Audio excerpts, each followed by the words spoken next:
எப்பவும் நம்ம செய்ற ஒரே மாதிரி மீல் மேக்கர் கிரேவி இல்லாம, இன்னைக்கு ரொம்பவே டிஃபரெண்ட்டா எப்படி செய்றதுன்னு பார்க்கலாம் வாங்க. அதுக்கு முன்னாடி நீங்க நம்ம சேனலுக்கு புதுசா இருந்தா, சேனல மறக்காம சப்ஸ்கிரைப் பண்ணிட்டு, பக்கத்துல இருக்க பெல் ஐக்கனையும் அப்படியே கிளிக் பண்ணிக்கோங்க. இப்போ ஃபர்ஸ்ட்டு நம்ம மீல் மேக்கர் கிரேவி செய்றதுக்கு, மீல் மேக்கர் வந்து சுடுதண்ணீல நல்லா ஊற வச்சு எடுத்துக்கலாங்க. அதுக்கு ஃபர்ஸ்ட்டு நான் சுடுதண்ணி வச்சிருக்கேன். இதில வந்து நான் எடுத்து வச்சிருக்க மீல் மேக்கர் எல்லாம் சேர்த்துட்டு, நல்லா ஊற வச்சுக்க போறேன். இது நல்லா ஊறிட்டு இருக்க டைம்ல நம்ம மசாலாலாம் ரெடி பண்ணிக்கலாம். ஃபர்ஸ்ட்டு வந்து ஒரு மிக்ஸி ஜார்ல ஒரு 3 வெங்காயம் கட் பண்ணி வச்சிருக்கேங்க ரஃப்பா. அது கூட வந்து கொஞ்சமா சீரகம் சேர்த்துட்டு, இது வந்து நல்லா அரைச்சு எடுத்துட்டு வந்துடலாம். நல்லா வந்து ஃபைன் பேஸ்ட்டா அரைக்கணும்னு இல்ல. லைட்டா வந்து அரைச்சுக்கிட்டா போதும். இத அரைச்சுட்டு வேற ஒரு பாத்திரத்துல மாத்திட்டு, மறுபடியும் இதே மிக்ஸி ஜார்ல இப்ப நம்ம தக்காளி அரைக்க போறோங்க. ஒரு 3 தக்காளி கட் பண்ணி வச்சிருக்கேன். அதையும் இதே மிக்ஸில சேர்த்துட்டு அரைச்சிட போறேன். அவ்வளோதாங்க. இப்போ வந்து நம்ம மீல் மேக்கர் வந்து நல்லா வந்து ஊறி வந்துருச்சு. அடுத்ததா இது வந்து கொஞ்சமா ரன்னிங் வாட்டர் சேர்த்துட்டு, நல்லா வந்து தண்ணி இல்லாம இந்த மாதிரி புழிஞ்சுட்டு எடுத்துக்கலாம்.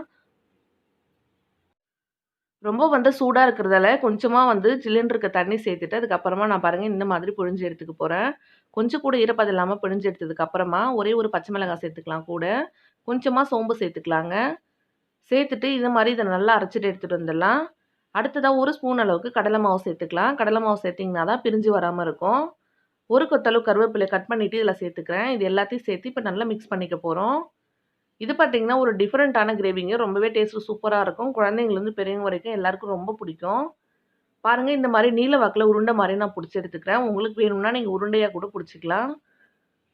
டேஸ்ட் பார்த்தீங்கன்னா, அவ்ளோ சூப்பரா இருக்குங்க. பார்க்கறதுக்குமே ரொம்பவே டிஃபரண்டா இருக்கும். குழந்தைங்கலாம் விரும்பி சாப்பிடுவாங்க. இது இட்லி கூட எல்லாம் சேர்த்து சாப்பிடலாம். இட்லி, தோசை கூடலாம் அவ்ளோ நல்லாருக்கும். சாதத்து கூட கூட சேர்த்து சாப்பிடலாங்க. நம்ம எடுத்து வச்சிருக்க எல்லா மாவையும் இதே மாரி உருண்டை புடிச்சு எடுத்துக்கலாம். இது மீல் மேக்கர்னே கண்டுபிடிக்க மாட்டாங்க. மீல் மேக்கர் புடிக்காதவங்க கூட இந்த கிரேவி வந்து ரொம்ப இஷ்டப்பட்டு சாப்பிடுவாங்க. பாருங்க இந்த மாரி நான் எடுத்து வச்சிருக்க எல்லாத்தையும் உருண்டை புடிச்சு எடுத்துக்கிறேங்க. இப்போ இது எல்லாமே உருண்டை பிடிச்சதுக்கு எடுத்ததுக்கு அப்புறமா, இது நம்ம பொரிச்சிட போறோம். ஒரு கடாயில எண்ணெய் நல்லா ஹீட் பண்ணிட்டு, நம்ம எடுத்து வச்சிருக்க எல்லாத்தையும் இதில சேர்த்து பொரிச்சிடலாம். அடுப்ப வந்து லோ ஃப்ளேம்ல வச்சுக்கோங்க. ஆயில் நல்லா ஹீட்டா இருக்க மாரி பார்த்துக்கோங்க. நல்லா ஹீட் ஆனதுக்கு அப்புறமா லோ ஃப்ளேம்ல வச்சுட்டு ஒண்ணு ஒண்ணா உள்ள சேர்த்துடலாங்க. ரொம்ப ஹை ஃப்ளேம்ல வச்சீங்கன்னா, எல்லாமே வந்து பிரிஞ்சு வந்துரும். நம்ம கடலை மாவு சேர்த்துருக்கிறதால பயப்பட தேவையில்ல. எல்லா உருண்டைகளும் இப்போ உள்ள சேர்த்துற போறேன். நான் வந்து 2 பேட்சா வந்து பொரிச்சு எடுத்துக்க போறேங்க. இப்ப எடுத்து வச்சிருக்க எல்லா உருண்டைகளும் கொஞ்சம் கூட உடையாம இந்த மாரி வந்து பொறுமையா உள்ள சேர்த்துட்டு, லைட்டா வந்து நல்லா பொரிச்சு எடுத்துக்கலாம். 2 சைடுமே நல்லா ப்ரவுனா வரணுங்க. அந்த அளவுக்கு பொரிச்சுக்கலாம். உடனே வந்து கிண்டாதீங்க. சேர்த்த உடனே பார்த்தீங்கன்னா உடையும். லைட்டா கொஞ்சம் நேரம் கழிச்சு பாருங்க, இந்த மாதிரி நான் எல்லாத்தையும் திருப்பி விட்டுற போறேன். இப்ப எல்லா சைடும் வந்து நல்லா கோல்டன் ப்ரவுனா வரணும். இப்ப பாருங்க, நல்லா எல்லா சைடும் திருப்பி விட்டுட்டு, நல்லா வந்து பொரிச்சு எடுத்துக்க போறேன். இது ஒரு டிஃபரண்டான டேஸ்ட்ல ரொம்பவே சூப்பரா இருக்குங்க. உண்மையாலுமே பார்க்கறதுக்குமே அவ்ளோ சூப்பரா இருக்கும். பாருங்க எல்லா சைடும் நல்லா வெந்து வந்துருச்சு. பார்க்கறதுக்கே கலர் எவ்ளோ சூப்பரா இருக்கு பாருங்க. இப்ப நம்ம பொரிச்சு வச்சிருக்க எல்லா உருண்டைகளையும் வெளிய எடுத்துடலாம். இந்த மாரி நல்ல கலர் மாறி வந்ததுக்கு அப்புறமா, நான் சேர்த்த எல்லாத்தையும் வெளிய எடுத்துக்க போறேன். ரொம்ப வந்து உருண்டை டைட்டா பிடிக்கணும்னு இல்ல. லைட்டா பிடிச்சீங்கன்னா போதும். நம்ம கடல மாவு சேர்த்துருக்கிறதால பிரிஞ்சு வராது. பார்க்கறதுக்கு வெளிய நல்லா கிரிஸ்பியா இருக்குங்க. உள்ள நல்லா சாஃப்ட்டா அவ்ளோ சூப்பரா இருக்கும். அவ்வளோதாங்க. நான் பொரிச்சு வச்சிருக்க எல்லா உருண்டைகளையும் வெளிய எடுத்துடுறேன். இப்ப கிரேவி எப்படி பண்றதுன்னு பார்த்துடலாம். அடுத்ததா வேற ஒரு கடாய் வச்சிருக்கேன். அதில தேவையான அளவுக்கு ஆயில் சேர்த்துடலாங்க. ஆயில் நல்லா ஹீட் ஆனதுக்கு அப்புறமா, ஒரு 3 கிராம்பு, ஒரு பட்டை, ஒரு துண்டு எடுத்து வச்சிருக்கேன். இத வந்து ஆயில்ல சேர்த்துடலாம். ஒரே ஒரு பிரிஞ்சி இலை சேர்த்துடுறேங்க. சேர்த்துட்டு இது எல்லாம் நல்லா பொரிஞ்சு வரட்டும். ஒரு தடவ வந்து நல்லா கிண்டி விட்டுறலாம். நம்ம வந்து பிரிஞ்சி இலை இதெல்லாம் சேர்த்து செய்றதெல்லாம் பார்த்தீங்கன்னா, ஒரு நான்வெஜ் ஃப்ளேவர்ல அவ்ளோ சூப்பரா இருக்குங்க. நான்வெஜ் இல்லாத டைம்ல கூட இந்த மாரி நீங்க செஞ்சு குடுக்கலாம். குழந்தைங்களுக்கு ரொம்ப பிடிக்கும்.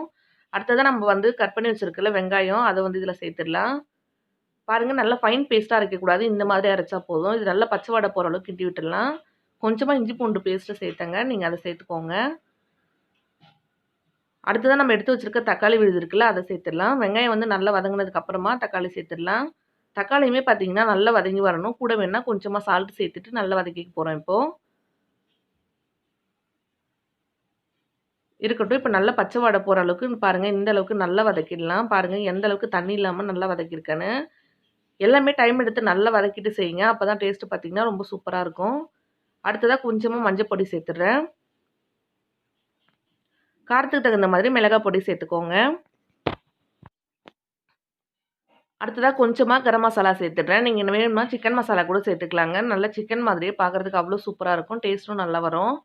சேர்த்துட்டு இது எல்லாத்தையும் நல்லா மிக்ஸ் பண்ணிக்க போறேன். மசாலா எல்லாம் பச்சை வாடை போற அளவுக்கு நல்லா மிக்ஸ் பண்ணிக்கிடலாம். பாருங்க இந்த அளவுக்கு நல்லா மிக்ஸ் பண்ணதுக்கு அப்புறமா, இதுல வந்து நம்ம தேவையான அளவு தண்ணி சேர்த்துற போறோம். கொஞ்சம் நல்லா கிரேவி மாரி செய்யுங்க. ஏன்னா நம்ம கடலை மாவு சேர்த்து தான் அந்த உருண்டை செஞ்சிருக்கோம் இல்லையா? அது சேர்த்ததுக்கு அப்புறம் நல்லா திக்காயிடும் கிரேவி. அதனால கொஞ்சம் தண்ணி எக்ஸ்ட்ராவே நான் சேர்த்துக்க போறேன். பாருங்க இந்த அளவுக்கு தண்ணி சேர்த்துக்கிட்டேன். இது கூடவே பார்த்தீங்கன்னா, ஒரு 1/2 ஸ்பூன் அளவுக்கு காஷ்மீரி சில்லி சேர்த்துக்கிறேன். கொஞ்சம் கலரா இருக்கும் அப்படின்றதுக்காக. நீங்க அது வேணும்னா சேர்த்துக்கோங்க. அப்படிலாம் ஸ்கிப் பண்ணிக்கோங்க. எதுவும் பிரச்சனை இல்ல. டேஸ்ட் வந்து நல்லாவே இருக்கும். அடுத்தது தேவையான அளவுக்கு உப்பு சேர்த்துடலாம். இப்போ வந்து இது நல்லா கொதிச்சு வரட்டுங்க. அது வரைக்கும் வெயிட் பண்ணலாம். பாருங்க இந்த அளவுக்கு நல்லா கொதிச்சு வந்ததுக்கு அப்புறமா, நான் எடுத்து வச்சிருக்க உருண்டைகள இதில சேர்த்துக்க போறேன். உருண்டைகள் சேர்த்ததுக்கு அப்புறம் ரொம்ப நேரம் கொதிக்க தேவையில்லைங்க. ஏற்கனவே நம்ம ஃப்ரை பண்ணதால. சேர்த்துட்டு கொஞ்சமா கொத்தமல்லி தழை தூவிட்டு இறக்கிட போறேன். அவ்வளோதாங்க நம்மளுடைய சூப்பரான கிரேவி ரெடி ஆயிடுச்சு பாருங்க. பார்க்கறதுக்கே எவ்வளோ சூப்பரா இருக்கு பாருங்க. குழந்தைங்கலேருந்து பெரியவங்க வரைக்கும் எல்லாருக்கும் ரொம்ப பிடிக்கும்.